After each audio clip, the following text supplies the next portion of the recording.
All right, assalamu alaikum, dear believers. Thank you for joining us. Bismillahirrahmanirrahim. So I am Dr. El-Amin, and thank you for joining us for our Mashiach Taqwas Taleem. You can find this Taleem and other Taleems, as well as our Jumas, on our YouTube channel. So please do subscribe if you already have not. I'm really excited to bring to you folks that really don't need an introduction, just beautiful members of our communities that have, have so much knowledge and wisdom to share and have done just so much to bring us to where we are. And so today our discussion really centers around the conference this past weekend, sponsored by Study Al-Islam, really commemorating the legacy of Imam Wardi Muhammad. There were people from all over the country that came to Chicago, to American Islamic College, to discuss the legacy and the history and all of the beautiful things that make up our community because of what our leader, Imam Wardi Muhammad, did. And so I have with the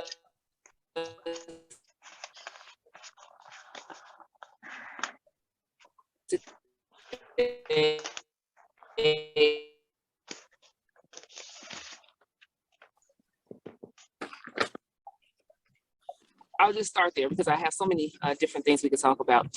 Tell me, from your perspective, why was it important for this conference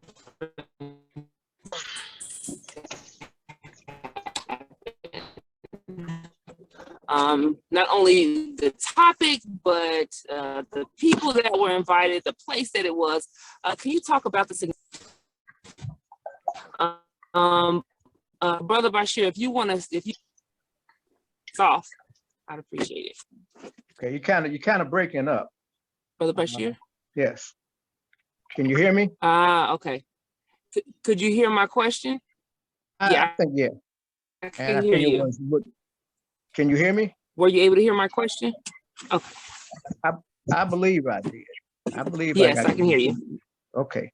And why did we think it was significant?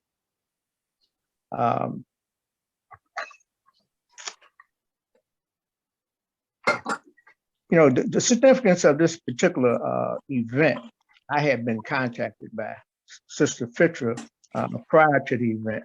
She had called me. She didn't acknowledge what the event was about, but she had asked me about possibly some young people in our community who were leaders of the Imam Wardi Muhammad. And she had left it like that. But even before I begin and say what the significance of it, I'd like to acknowledge that too, Chicago was well represented by those moderators that were a part of it. Yourself, Sister Aisha, your husband, Tariq, Sister Keyal that was on here today. The whole Chicago group was very representative of what Chicago stands for and our following of Imam Wardi Muhammad.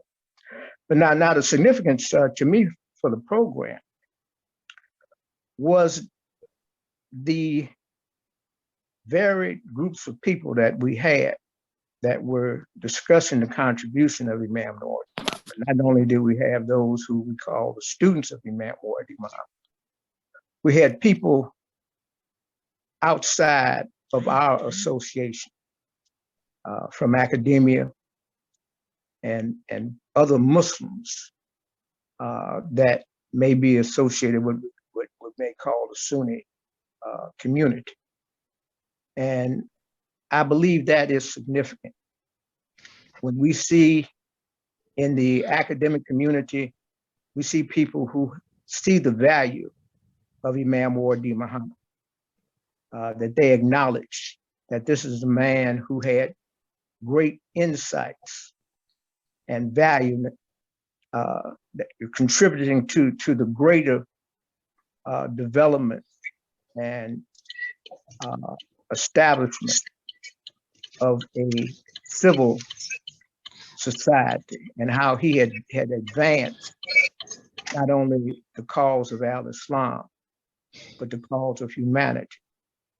He was a man that was described to as America's Imam, Mujaddid. And for all of those people to come to this particular conference and give their views on his value, I think was very, very significant. And that was one of the things that I had come to this conference to hear and listen to. Thank you. Thank you for that. I think that you've laid out some really good points. We had some great representation there, in folks that were students and just a huge swath of the community, which was a blessing. Dr. Lynn, do you want to also tell us what you feel the significance of the conference was? I agree with Brother Bashir that the city of Chicago was represented as far as the different parts of the city, from if you want to look at it from an age standpoint, from the participation and or existence in our community. We went way back to some that were here towards the very beginning, and then of our community history, and then some that have just recently became Muslims in this area. So we had representation from young college students, students not even in college yet. And then we had individuals who are, scholarly, as Brother Bashir mentioned. And I agree that that was significant. And these are people that are from our community, not necessarily just people in general, but people from our community. So I think that was a very good thing. Everyone that I met was very cordial, was very warm. And from the panelists to those who were moderating to those who were just curious, I felt that that everybody was very kind and very. And I've been in some situations where, maybe not so the same. That's not the same way that they were, but this was very comfortable. This was a very comfortable conference to be at. And I commend Study Al-Islam and Sister Fitra and her team for doing such a wonderful job. And I commend those who are part of Masjid Al-Taqwa, because you could definitely see that strong presence from the board all the way to those who are participating in activities throughout the week or month or whatever. So alhamdulillah for that. There's one presenter who introduced a concept that I thought at first I was a little concerned about it, but as I started to think more and more about it, and this presentation was on Friday evening before the dinner, and the concept that was being introduced was Al-Islam, or Islam, I'm going to start with, Islam in America, and how our community, our ancestors from our community, how we gained footage in this country to start with which was part of the slavery movement. And one of the things that the historian brought out, which I think was great, is that how powerful Muslims are. When you have Islam in your heart and in your soul, which is where Allah plants it, when it's there and you're listening and you're following the guidelines that Allah is giving us, the strength that we have. Imam Muhammad has addressed this throughout his lectures numerous times. And he also mentioned, which we know, when you call on Allah through prayer or through your supplications, that he's obligated to provide you with support. And the history that this historian, doctor, author, that she brought forward helps to solidify that Allah was with our ancestors even before we were born, and he's still with us today. So I think that was a critical piece that she brought, and that kind of kickstarted it. So as you were listening to those panelists, those of us who were panelists, I'm praying to Allah that people were able to see that strength was there, not just because we're African Americans, which is important, but it's also there because we are living our deen, living our way of life, living our religious, going through our religious activities on a daily basis, minute by minute. And so I think that was a critical piece of what I saw, what I was able to pull together from the presenters, the guest speakers, etc. So I was really thankful for that. No, I absolutely agree. It was very interesting how she also showed pictures of that history and pictures of how we looked throughout history, you know, even in the enslaved times, and how we kept our Muslim self. In comparison to even pictures today in the garb that we wore then, and the relationship of how we wear it now. I thought that was absolutely, I was kind of in awe of her presentation as well. Sister Keyal, can I ask you to jump in and talk a bit about what you felt the importance was? I enjoyed the conference. And indeed, I pray that Sister Fitcher is blessed abundantly for the work that she's doing in terms of making sure this is recorded. What I appreciated the most, and I'm at that bridge where I could sit in the audience and learn things that I should have known or not should have known. You know, a lot creates wisdom, and that comes from time and, even more importantly, experience. So I remember sitting in audiences, listening to the imam, and yet kind of miss it. So this was a very important conference for me. It was also important in that my children was there. And part of that is because there's gaps. There were gaps that I could not answer. I was in that time where there was transitioning, just as this, in my opinion, is transitioning right now. So I was in that period where we were moving from the nation into the direction that Imam Muhammad was taking us. So I missed a lot. I didn't understand a lot. And I'm also at a place where I'm like, you know, that portion, that generation, I'm not exposed enough to all across the United States. And what she did also was brought across the globe, right? So the history and the way she lined it up made me feel great. And it also stimulated conversations for me and my children. Places where, you know, this is exactly how it was. Because what they have heard is in school, typically, and I say in school because my children went to Muslim school. May Allah have mercy on Dr. Bombadi and grant her paradise, to Sameka. It was not the only Muslim school. However, it was the Muslim school that worked for me, for how I felt I wanted my children raised. It wasn't too extreme. And I also recall my siblings were not interested in my children going to a Muslim school. I didn't understand it, but I do understand it now, later on, after they had left, is that they were traumatized. They were traumatized because they had such a great community. And then things shifted, as it had to. We know that now, and my children even understand that. My children, the questions was, why do we have so much before, and now we don't have as much? That conference gave the answers to some of that, to even the, inshallah, prick their heart to continue to go deeper. And I can say that they're going deeper just because after that conference, we had further conversation. So it was important for the significance of that. So I'm very grateful that it's recorded, and it's something that we can kind of pass on, the information, the language. So that position of those gaps, they fill gaps for me. So I know they fill gaps for them. And then, in my opinion, generations to come.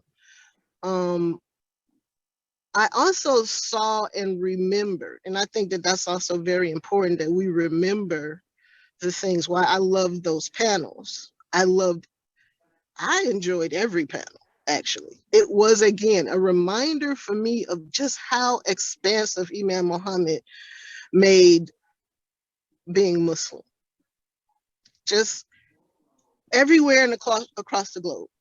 And typically we know that, I don't know, maybe it's me, we don't hear his name enough. And it used to irritate me.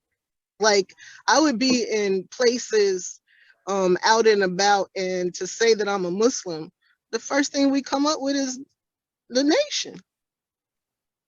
It's like he was far better than that. Unfortunately, and now I have greater language, and again, that's some of the wisdom and that's some of the time. But now I feel my children can now be able to, and that's a conversation that we have often, is when you're out and you're moving about, I don't suggest you scatter away, because that's not what we learned in this deen at this time, meaning Imam Muhammad's time. But arm ourselves with knowledge so that you can at least truthfully or consciously, I don't even know if I want to say defend, but at least speak truthfully. That for me is what that conference did. And it did it on many different levels. So I look at, and I'm often looking at like the future of our next leaders. That is what I'm often looking at. And Imam Makrum said during Juma, which was so refreshing to me, is don't worry, Islam is going to be here. Allah is going to keep that going. However, we do know that there's leaders who's going to have to come up. And I personally would love it to be across the states. And yeah, there's going to be some that are more thriving than others. However, that would be, I say that it reminds me of communities during that transition, which right now my mind thinks about our community center, Masjid Al-Taqwa Community Center. I can see that being a place where it's all inclusive, where we can at least have functions and things that we may be, honestly speaking, recruiting, not intentionally recruiting, but people will just kind of fall in place. Oh, this feels good. I like this. And we had the opportunity to do that. It gave me places to remember those things. It reminds me of Sister Gina, when Sister Nidra started the dance team. That was all inclusive. It started out, as far as I know, as Muslims. At least it started in Muslim space, and it expanded. And here we are 20 years later, and we're still doing it. She's still doing it. They're still doing it. It's a legacy now. So with Sister Jamila's efforts of doing those youth things, we just have to figure out a way to do it. And I think that we can do it with, our community centers and just kind of figuring out ways. But I think that was a great start to at least grab our young people's attention and give them the truth. No, I think you make some really good points.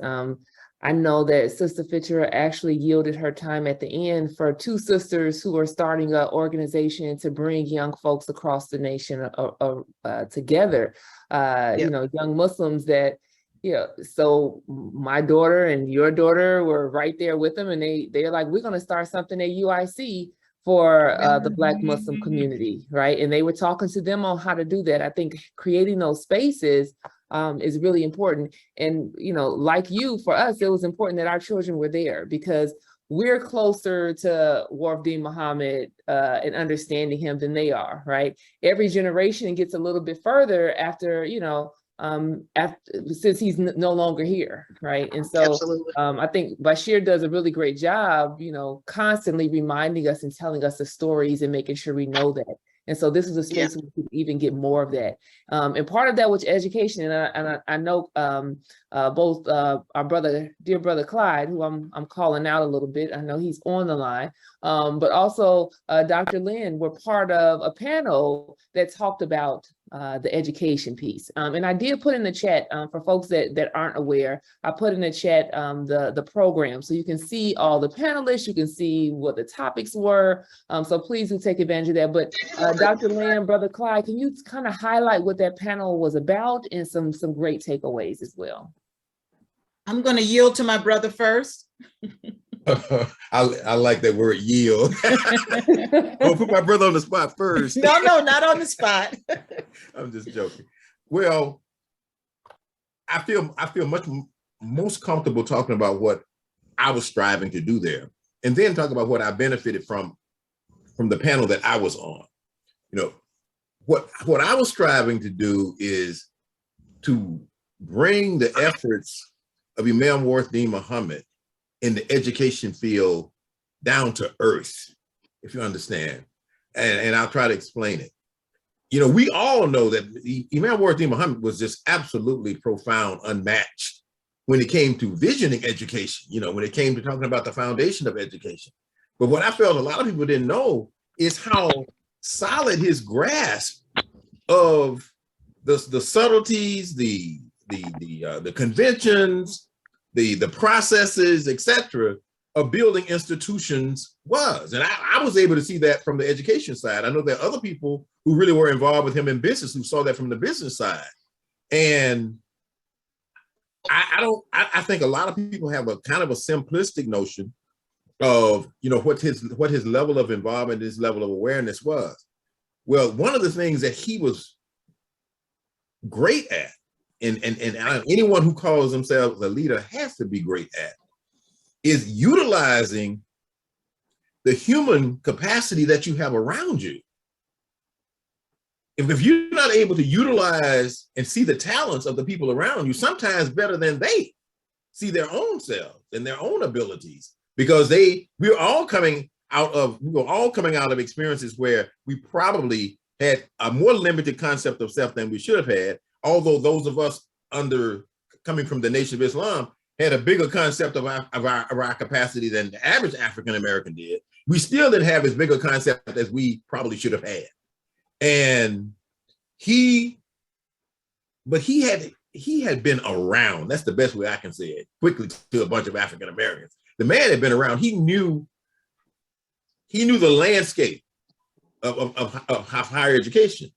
And the reason I know he knew it is because I know people who really are supposed to know it and who are recognized for knowing it, and I could compare him to them. So I know that he knew what he was doing, you know.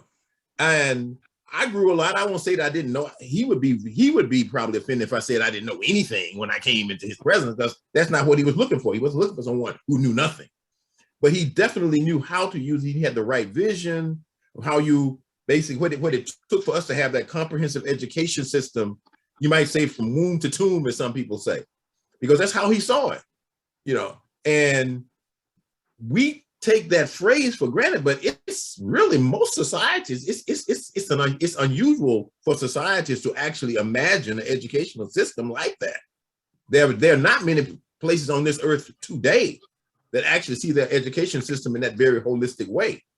The other thing was he understood that it had to be Islamic, but to me, I don't think I would not have appreciated how he understood that and how he projected that. And I heard you talking earlier about the students at UIC wanting to do some things about African Americans and Islam. Well, there are two. One of the times I think it's great for students on campus to do that is during Black History Month, because everybody's talking about Black History Month from every other angle, but they're not talking about it from that angle. So we get neglected and kind of left out of that. Because I mean, I know you have a pretty strong Muslim presence at UIC. It's been there for years. It's been there since my daughter was there. But the African-American presence in that presence has always been, to me, kind of subverted, or maybe let's just say it's been submerged. I won't accuse anybody of subverting it. I think they basically subvert by omission, not by intention, you know. So I'll stop there and go to Sister Lynn. Sister Dr. Lynn. Alhamdulillah. I'm going to respond to this by talking about something personal. As a student of our community in the University of Islam, I was given an education that worked for me in the space that I was in at that time. Graduating from high school while we're still under the leadership of his father, the Honorable Elijah Muhammad, I wasn't quite ready to go out into the world because we were sheltered, and we were sheltered a lot. So it was a very nervous time for me, and I had to do a lot of prayers, do personal du'as to make sure that I was doing things correctly. But because of the foundation and the support that I had, it didn't take so long for me to get adjusted to the world outside of our protective schools as I thought it was going to be, and I survived. When the Imam became the leader, I was not in college at that point. I was actually, no, I was in college. I'm sorry, I was in college, but I was also working for our community.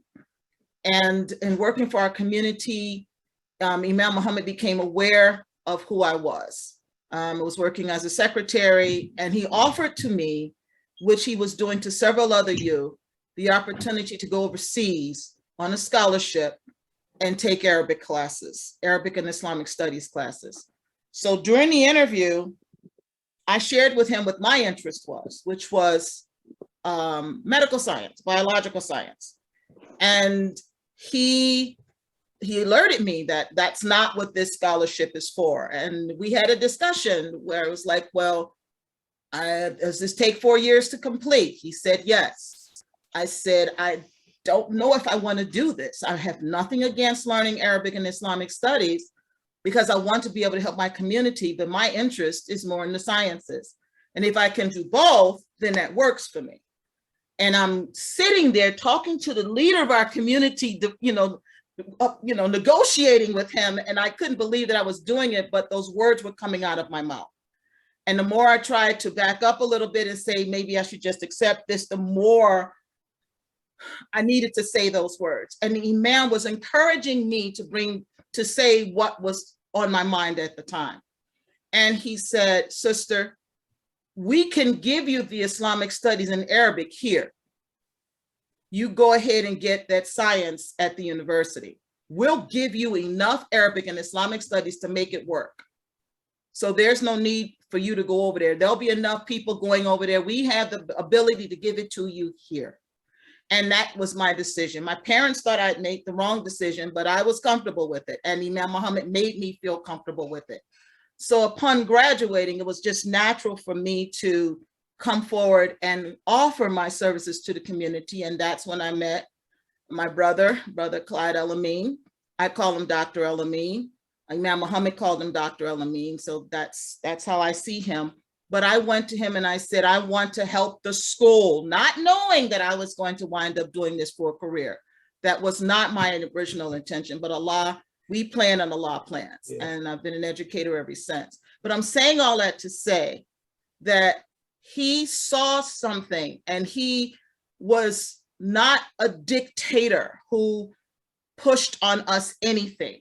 He allowed us to develop. And as Brother Clyde said, Clyde El-Amin said, he was able to pull the resources of people. That takes an art. There's so many managers and CEOs who don't know how to connect to the human being. And Imam Wartha Muhammad was able to do that, and to not just connect, but to allow us to grow. And that's one of the things that I want to get across to the audience, is that he wasn't just a name only. He wasn't an Imam only by name. He wasn't, a leader only by name. He actually exemplified that. And that is one of the things that makes him, made his leadership so unique, is that he was able to actually reach us. And I think a lot of that came, this is one of the things I mentioned when I was there at the conference, he studied. He took time and he studied. There was a saying when we were in school, think 5 times before you speak. I think Imam Muhammad might have maybe thought 20 times before he spoke, because when he said what he said, it was right. It was the right thing at that point. And even if we didn't see it, we see it now. Like Sister Keyal said, you know, she's hearing, but she's not hearing.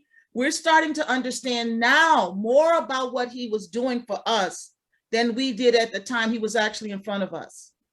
And I see that as Allah's blessing on us, that he was a gift to us. And if we have a gift and Allah gives us this beautiful gift, it's incumbent upon us to use it and to share it. And I think that conference gave us a chance to share it. One of the things that I did not like about the conference is that on Saturday, it was majority our community, not Chicago. There were people being represented from all over the planet, but I did not see as many students from the AIC. I didn't see many individuals from other Muslim groups there on Saturday. And I would have liked to have seen that. I think the goal was that the college tried to get more people to come. I know that Study Al-Islam was doing, you know, their PR to try to get more people to come. Even having it at the college, I think, was a very pivotal decision to be made. But I would have liked to have seen that. Now, I can't find anything else to criticize. That was my only point, that there were not more people there. But I think, I'm not even going to say we were talking to the choir, because I know I learned a whole lot by listening and receiving information from those people that were presenting. And even the moderators brought some stuff to my mind and made me think about some things while I was there. So alhamdulillah. But education-wise, Imam Wa'ad Muhammad, as far as education is concerned, provided us with guidelines, with information, partially because of who he was taught by, and then his own gifts that Allah gave him that surpasses what our world is doing in the field of education. And I know, Dr. Aisha, I know you can probably address some of the things that's happening in our current educational preparation programs now and what the trends are. But what I see from being out in the field, we are miles, millenniums ahead of what's going on in the field of education, just because of our community's support, you know, the background from the Quran, from the angel, that I'm going to call him an angel, that Allah put as our leader, Imam Wa'ad Muhammad, and the preparation that he had to be the person that he is, and getting that from the pioneers who were around him at that time. And that whole lineage has prepared us to be great educators. And I agree with Sister Keyal. Dr. Bombadi's school, Mecca, was a star. And we are the University of Islam is a star, you know, that existed. And the Claire Muhammad School in Chicago is, you know, we have, and all over the world, we have these wonderful things. And it's because of all these pieces that have come together to give us this. And Imam Muhammad was a part of that. Alhamdulillah. And Dr. Lynn, if I could say one more thing, Dr. Aisha. Yes, please go right ahead. This wasn't spoken at the conference, it was projected. It's easy to underestimate how powerful it is. And I'm just using just our panel. You know, there's Dr. Lynn is on the stage, I'm on the stage, and one of our students is the moderator, you know, on the stage. And I know for me, I could have just sat there, you know, because the product is advertising itself. And the proof of whatever you do is the product. The product. And Brother Omar he demonstrated it. You know, he was the proof in the pudding. Alhamdulillah. Right. That's right. And I must say that you all have a lot of proof and puddings out here, right? And Dr. Lynn, I talk to you about this all the time. My brother, who is now a professor at UC Berkeley with a Harvard Law degree, says you were by far his best teacher ever. And so, like, we know that what we have to offer is something that is beautiful and brilliant. And as you tell your story, I want to pull in Brother Bashir, and if Imam Rabbani wants to come in as well on this question, as you all kind of, you serve as leaders in the community and you have a long history and you were able to kind of sit back and watch these panels, right? And so the folks that weren't able to make it, what are some big takeaways that you can give, some nuggets? We had stories about the Imam, people broke down pieces of what he did and analysis and all these things. It was so much, but could you pull out some particular things that you could share with the Taqwa family today? Yes. And let me acknowledge the comments by Lynn, Clyde, and Keyal. Keyal really let me, I'm really elated by your comments. I have a unique perspective because I've been around a long time, coming through the Nation of Islam and through this transition. So I have a unique perspective from the past till today. And thank you to Sister Aisha about, sometimes when I send things out, sometimes I don't want to be overbearing, but I know the significance of Imam Wardi Muhammad, and even among our community, I want to make sure that we realize what we have. And we've seen that in the panel. I made a comment when I was supposed to ask the question at the event. And the comment I made, and I'll make it again today.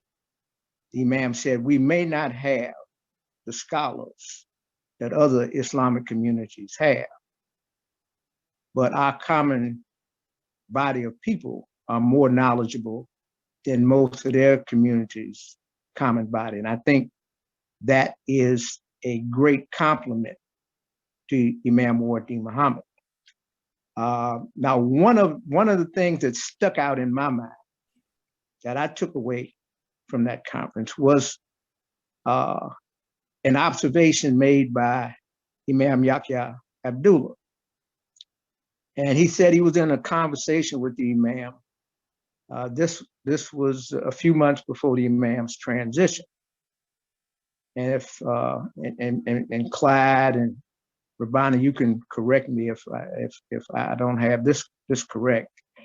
But he had asked the Imam about our community, and Imam said, before I tell you what I think may be a problem, let me tell you what I'm satisfied with. I think it's to some effect. But he said, I'm satisfied, or I have no disregard that we will go back to shirk, that we will say man is God. He said, I'm satisfied that we've established the 5 daily prayers. He said, I'm satisfied that we have established in our life fasting during the month of Ramadan. We used to fast in December. And he said, I'm satisfied that we have established in our community pilgrim or Hajj. But he said, what my concern is that we haven't established zakat. And what he meant by zakat is business and economics. So that stuck prevalent in our mind. It's something that we need to establish. We know we have to have that. It's zakat, and the Imam explained it's the economics of our community. And this is something that he had a concern about, and we should have a concern about also. I don't know if Imam Tariq or Imam Rabbani wanted to add to that piece around the things that you felt you could spotlight for folks that weren't able to get there to the conference. Assalamu alaikum. Assalamu Wa alaikum assalam. Yes, from our perspective, as students of Imam Muhammad, and as Bashir mentioned about our generation, to see the beginning of a thing and then to see how it fulfills how many years later? 1975 to 2022. So for us, that's a unique position to be in. We try oftentimes to present that perspective to the younger generation with some degree of frustration. But if you can see it through our eyes, when we were very small, matter of fact, even when Imam Muhammad's name was not respected, Wallace Muhammad's name was not respected. So to witness the evolution of Wallace Muhammad, the son of Elijah Muhammad, who was introduced by Farad Muhammad, for us to have all that history in our life is really a very unique, it's almost like an angelic experience, because you don't get to see that degree of evolution and then be here, and many are not able here, to see. That conference kind of magnified, kind of helped us, or provided a lens through seeing, I think it's been mentioned already as well, Imam Muhammad's leadership coming to fruition. Not in his lifetime. He said a person's work is always bigger. People who work on this level, universal level, their work is always larger than their life. So Imam Muhammad, we know, would not have been achieved as much if he was just working for his own self or for his own time period. So when we see the witnesses in the younger generation, we really can see that we can actually, as Imam Muhammad, we can rest. Because you all have really got the ball to carry further. And you have all what has been left. But the conference kind of helps us also, secondly, to see ourselves, not just as an individual, not just as an African-American, but as part of real history unfolding, all the way back from the slave ship. So I think it was unique that we began with Dr. Sylvia Diop, Sister Fitra. May Allah forgive her and grant her paradise and actually reward her much for how she is influencing this work, how she's helping with this work, how she's serving Allah in this capacity, that we're able to see the whole community now. This gives us a very large, circumspect view. And because we don't have maybe that shopping mall in Chicago, doesn't mean they're not gonna have it in Atlanta or New York or LA. So we also have to think in terms of the broader community. And maybe Chicago will be encouraged, right? We'll have the incentive to maybe take the lead back. So I think there's a lot that we can benefit as followers of Imam Muhammad, and also, of course, as Dr. Lynn mentioned, we definitely want this view or this perspective or this experience to be known by the larger society, larger community. And so when we go to DC in December, I think we're going to see even a broader aspect of Imam Muhammad's leadership manifesting and unfolding. Not just with Muslim Journal, but what the community, how the community is growing there, and they are growing economically, that we should also be aware of. I mean, on the six-figure levels, and as long as with the spiritual and political influence that we have there. So I thank you all. I'm sorry I spoke too long. Alhamdulillah, thank you so much. I have a couple of hands raised. Imam Tariq, go for it. Assalamu alaikum. Can you hear me? Yes. Yes. Okay, alhamdulillah. Yeah, so alhamdulillah, everything that has been said has resonated with me. One of the things that Sister Keyal mentioned that really, I guess, struck home was having young people, you know, our twins will be 21 in a couple of weeks, the youngest will be 19.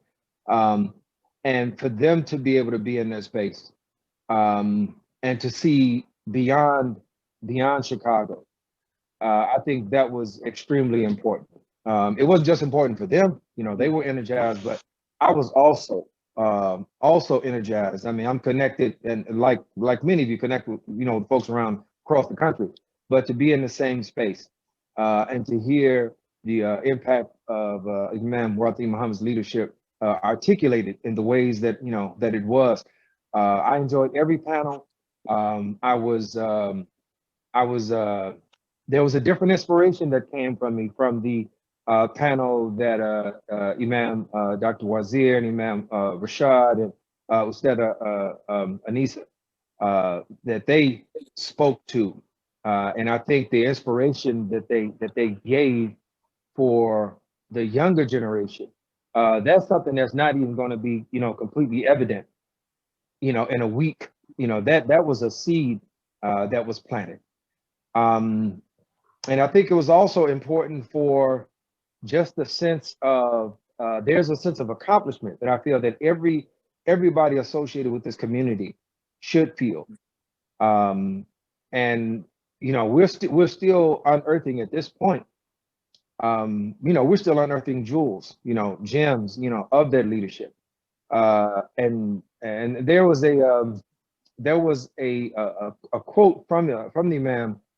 I'm gonna paraphrase it. It says, "For those of you who support and believe in my leadership, go and duplicate it so that it will be hard for them to kill it."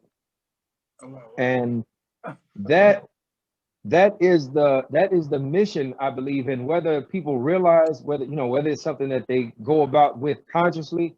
I think that's it's important to have that as a conscious effort, but I think that's something that has been embedded in the psyche of the community, to try and move forward with that type of awareness. And that's just a beautiful thing. So my spirits were tremendously uplifted.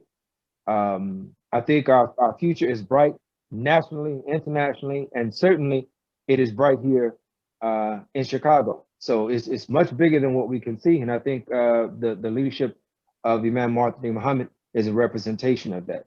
It's light that continues to give. And I'm praying that, we can be those kind of emissaries, that we can continue to give light, and that what we're able to build on, that it continues to give long after we are no longer physically here. So, alhamdulillah. Wow, mashallah. Thank you so much.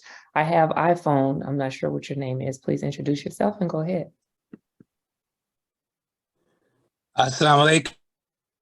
That might be me, Sister Aisha. This is Speers-Bashir. Oh, yes, that is you. Go right ahead. Am I that person? I think so. Let me see. Yeah, Maybe you can't hear me. I can hear you. Can you hear me? Oh. Yep, that's you. Yes, thank you so much. Assalamu alaikum, brother Rod. How are you? I'm good. Thanks. I want to thank all of the contributors to this conversation.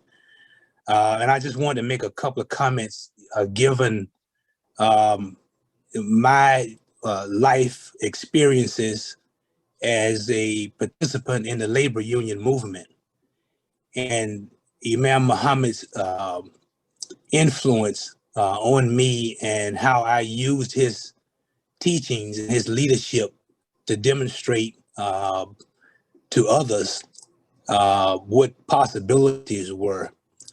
One of the things that I appreciated about the Imam was that, this may have been said already, I came on a little bit late, is that his leadership was not a top-down leadership. And it could have very easily have been a top-down leadership. And that was not conducive for our growth. And I think I heard Dr. Lynn talk about her experience in negotiating with him. That was the kind of leader he was. And that was the kind of leadership, in my experience, that I tried to exude, exemplify. And I just want to give you a couple of examples, and this is just examples in my experience, and others have these kinds of experiences as well. I was in a position to bargain contracts for employees that worked in different places around the city and around the state. And as a labor leader, I knew that you can negotiate the best contract in the world, but if your membership does not agree with it, then it could put you in a position where you can be unsuccessful. And so I took the position that I would just trust the majority of the membership, put everything on the table, and in most cases, the majority would do the right thing. They will understand if you engage them and bring them along throughout the process. The other thing that I wanted to mention was that I, at one point, was head of the African American caucus of our international union. And Imam Muhammad introduced a topic, I think it was in the mid-'80s, called Rise to the Challenge of Leadership. And I made that particular motto, or that particular phrase, the motto for the International Union. And so you will find it there today that whenever we have meetings, our topic is Rise to the Challenge of Leadership. And throughout that process, there have been individuals who normally would stay on the sideline who became participants because of that concept. And so I really appreciate it and appreciate today that we were able to take the Imam's leadership and practice it in the world. There's much more I could say on that, but thank you for letting me make those comments and having at least a couple of examples of how successful the Imam was and how influential he was on me and on many of us. No, absolutely. Thank you for sharing that, Brother Rod. And I know you've been instrumental as a trustee in Hazelcrest for, commemorating Wardi Muhammad. I don't know if folks know that, but if you want to share that as well. Thank you so much. I served a couple of terms as trustee on the Village of Hazelcrest board and ran for mayor in 2017 and fell short of that.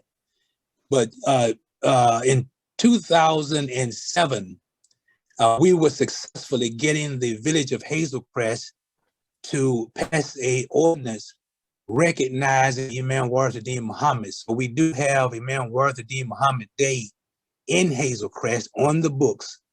We haven't taken of it as much as we can, but it is a recognized day in the Village of Hazelcrest.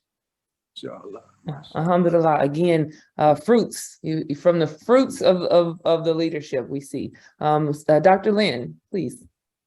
Yes, ma'am. You had asked us to identify what we took away. One of the most memorable things for me is when I was sitting amongst a lot of strong Muslim sisters surrounding me at this particular time. And Sister Anissa was, it was time for the panel that she was on, that Imam Tariq mentioned. And Imam Rabbani, I'm sorry, one of them, I'm sorry. But the point that I wanted to get is that there's been a lot of discussion about people who try to say that a woman in Al-Islam is not respected because they're looking at it from an Eastern, more cultural perspective instead of the religion. And I've been on a couple of panels where we've discussed this. Some interfaith panels where people are like, why are you a Muslim when Islam doesn't see the woman, as nothing but a servant or a slave? And I've been able to find ayats, give them ayats in the Quran to help support that that's not the religion, that's more of a cultural piece. But as Sister Anissa addressed this point in her presentation, the fire, it's not just what she said, it's the fire that came from behind it. And I don't mean the kind of fire that burns you, I mean the fire that warms you, that doesn't leave any scars. It makes it comfortable for you to hear what's being said. And Sister Anissa brought that type of fire as she made her presentation and addressed our role. We are not stepping out of our role when we do conferences like this one, when we are on panels like this. We can still be a sister, we can still be a mother, we can still be a female. And so as we live our lives, our religion, as we live an Islamic life, we are still exuding that and being a wonderful woman at the same time. And so, and Allah has a lot of places in the Quran, and I know I'm talking to the choir right now, but that was a very memorable moment to see the other strong sisters around me nodding their heads in agreement, saying Alhamdulillah in agreement. She had a cheering squad in different places in that audience. And we didn't overshadow her, so you didn't hear us per se, but the fact that I saw that kind of unity, and this was the youngest sister that was on that stage prior to Sister Fitra bringing up the two youth at the end. This was the youngest sister on the stage, and she represented sisters in al-Islam very, very well. And that was a very good feeling to walk away with from the conference. Oh, alhamdulillah, absolutely. I'm going to pull in Sister Keyal on that note. And Ma'am Rabbani, I see your hand up next, because she was moderating that panel where Sister Anissa Dewan talked. And that panel was Then Came the Test, Enhancement of Our Knowledge of the Religion of al-Islam. And so Keyal, did you want, I want to pull you in to add to some highlights from that panel that you can share with the believers? No, not much. I will say that I appreciated the fruit. Again, for me, not only I'm still processing. I'm still processing that conference. And alhamdulillah, we're a week out, I think, and still having conversations with my children about it. And they're sparking memories, and I'm digging in and kind of looking for places where we can act, just because that is the fruit. So no, I don't. Again, I'm still processing it. I'm consistently looking at them in awe and understanding just how wonderfully they are able to, and this was something also very important to me, is that they could move about. They're moving about this world, the space, and yet still representing us as Muslims. I don't see them as being super rigid. Maybe not. I don't see it. But that's, for me, is what is important for our youth to see. Be who you are. And inshallah, looking at them, people like them will allow them to unapologetically choose this life. Inshallah. Thank you so much for that. I'm gonna let Imam Rabbani, I'm getting an echo on my end, but I'm gonna let Imam Rabbani do the last comment. I see he's at the masjid right now. Yeah, we're at the masjid, at the beautiful masjid El-Taqwa. Yeah. For those, we're still here after our class, so Brother Ismail wanted to make a comment or question. Yeah. Oh, please do. Okay. Yeah, I said,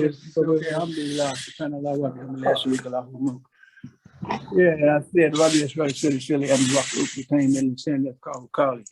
I wanted to share this with the community. When I first got to meet Imam Muhammad, I wanted to share that briefly. Because I loved to selling his books when I worked over there on the north side at the hospital. His books sold out over there. That's the way it went. His inspiration to me when he took over, really, what they call it, exuberated me. And then when I talked with him personally, and he saw some stuff, I'm piggybacking on what Clyde was talking about, and what have you. And what he did, he saw something in me that I didn't see or know. And he said, I'm gonna say it with what he told me. He said, you're gonna do good with them trucks. I was like, what?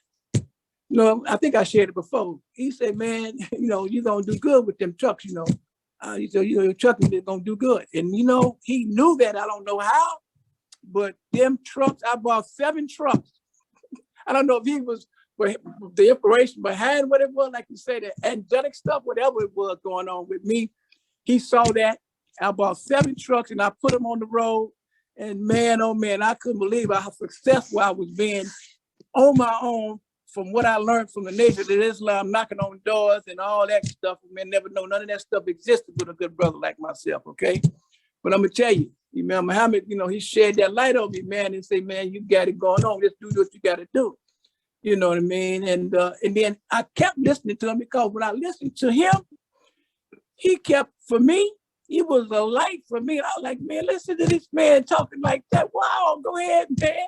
And one time we talked about it sometime, he kept us in the Musala over there all night on talking. He's still talking. Yeah, he was still talking. And I seen him change colors. Right, he was talking. I said, he can change colors too. Look at him. Right in front of my eyes, what I can see. But he's been a beacon for me personally. You know, from what I come from, and what he brought to me, and what he said you can be. Saying like the Imam spoke the other day at the Musala. He said, "Be your best self." He reverberated what Imam Muhammad was talking about. You know what I mean? I remember always talking about. He said, "Follow the Sunnah and follow the Quran." This was his message. Totally. He said, "You ain't gonna go wrong. You follow the Sunnah and the Quran." That means Muhammad alayhi salam, the prophet. He said, "You do that, you ain't gonna have no problem. Do what you're supposed to on that end. Everything else is gonna be easy peasy." Okay.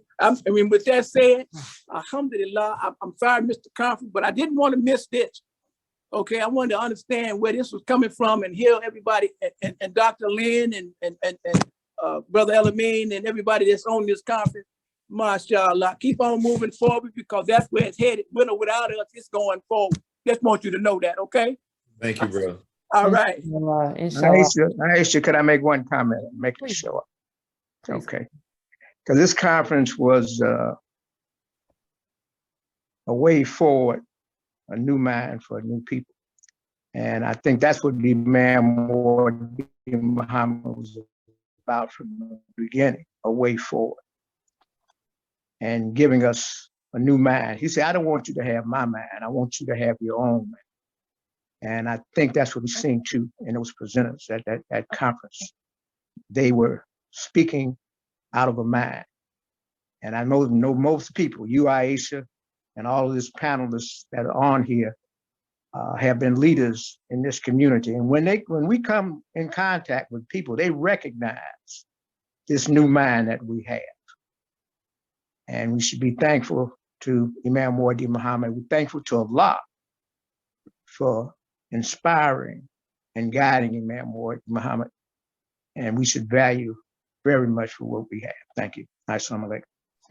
Alhamdulillah. I want to first of all thank you all for not only being part of this conference and part of this Taleem, but just giving us the pathway, clearing the pathway out for us.